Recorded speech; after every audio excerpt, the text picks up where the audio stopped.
کہ خود بلتستان سے تعلق رکھنے والے ایک عالم دین جس کا سفر کسی غیر ملک میں ہوا، پاکستان سے وہ باہر کسی ملک میں چلے گئے، اور یوں اچانک یوں ہوا کہ انٹیلیجنس وہاں کی ایجنسیز نے ان کو گرفتار کیا اور لے کر جو ہے ایک ایسے کمرے میں اس کو بند کر دیا جہاں پہ شاید صرف پاؤں پھیلانے کے علاوہ کوئی جگہ نہیں تھی۔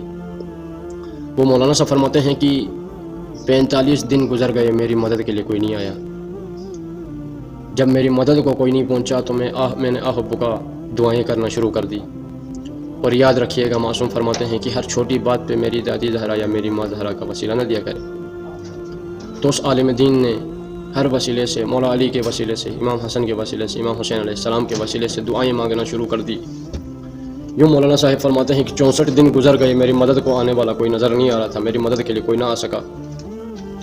اتنے میں 64ویں دن کی رات تھی۔ اب میں بے حال ہو گیا تھا، میرا دل ٹوٹ چکا تھا، تو میں نے سب واسطے چھوڑ دیے، فقط ایک ہی واسطہ اٹھانا شروع کر دیا۔ میں نے اللہ کی بارگاہ میں بی بی سیدہ فاطمہ الزہرا کا واسطہ رکھا۔ ہاں مجھے یاد ہے، وہ مولانا صاحب فرماتے ہیں کہ مجھے یاد ہے، مجھے جب بھی وہ میرے پیروں پر مارتے تھے یا میرے جسم پر مارتے تھے تو ایک آہ نکلتی تھی اور اس میں صدا بلند ہوتی تھی کہ یا زہرا۔ میں بی بی سیدہ کا بڑا مرید تھا، لیکن میں سیدہ کا واسطہ معصومین کو نہیں دے سکتا تھا۔ میں نے اللہ کی بارگاہ میں اب کی بار بی بی سیدہ کا واسطہ دیا اور میں دعا کر کے سو گیا۔ میں نیند کی حالت میں تھا، مجھے خواب میں نے دیکھا کہ کسی جہاز میں مجھے بٹھایا گیا اور کسی ایئرپورٹ پہ مجھے اتارا گیا، اور ساتھ ہی ساتھ ایک جوان نے مجھے ریسیو کیا، کرنے کے بعد ایک کمرے میں مجھے بٹھایا جہاں پہ ہر قسم کی سہولیات تھی۔ جب میں نے جاگ کے دیکھا تو وہ تو خواب تھا، لیکن اسی کمرے کے اندر جس میں 64 دنوں سے رہ رہا تھا میں نے کچھ نہیں دیکھا تھا۔ آج میں کیا دیکھ رہا ہوں کہ ایک خوبصورت رائٹنگ جس کو نہ میں نے پہلے کبھی دیکھا تھا اور شاید ایسی رائٹنگ کبھی زندگی میں نہ دیکھ سکوں۔ ایک بہت ہی خوبصورت رائٹنگ میں ایک جملہ لکھا ہوا تھا کہ کوئی بھی شخص اگر چاہتا ہے کہ اس زندان سے رہا ہو، کوئی بھی شخص اگر اس زندان سے رہائی چاہتا ہے تو وہ اس جملے کو استعمال 540 مرتبہ یہ کہے کہ اللہم انی اسألک بحق فاطمہ و ابوہا و بعلہا و بنوہا۔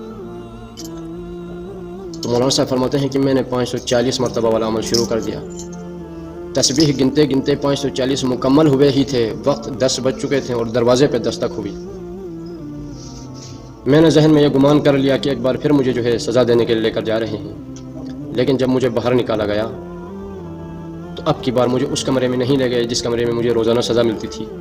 اب مجھے جو ہے دوسری طرف لے کر گئے تو میں سمجھ گیا کہ آج کوئی اور ہی واقعہ ہے۔ دل ہی دل میں نے گمان کر لیا کہ بی بی سیدہ نے میری مدد کر دی ہے۔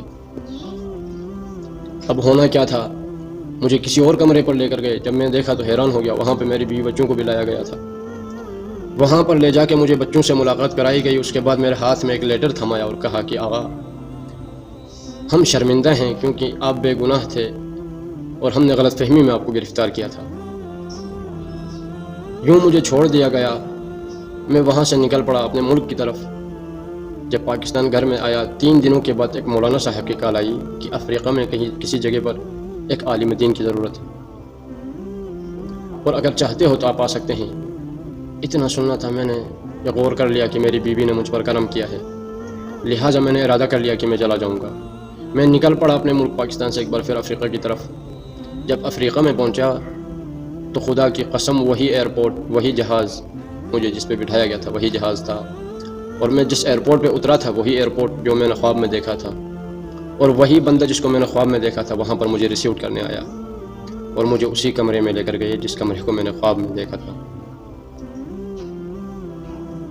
عزیزان گرامی، ان وسیلوں کو مختصر نہ سمجھے، عاجز نہ سمجھے۔ تمہاری زندگی کے تمام تر مشکلات کا حل انہی میں ہے۔ تم جب کبھی فقط سوچ لیتے ہو، لیکن وہ تو ایسی ہستیاں ہیں جو تمہاری سوچ سے بھی واقف ہیں۔ تم نے ابھی زبان سے جملہ نکالا نہیں ہے، جو تمہاری زبان پہ ابھی جملہ آنے والا ہے اس جملے سے بھی جو واقف ہے اس سے سیدہ کہتے ہیں۔ خدا و متعال سے دعا کرتے ہیں کہ ہم سب کو سیرت اہل بیت علیہ السلام پر چلنے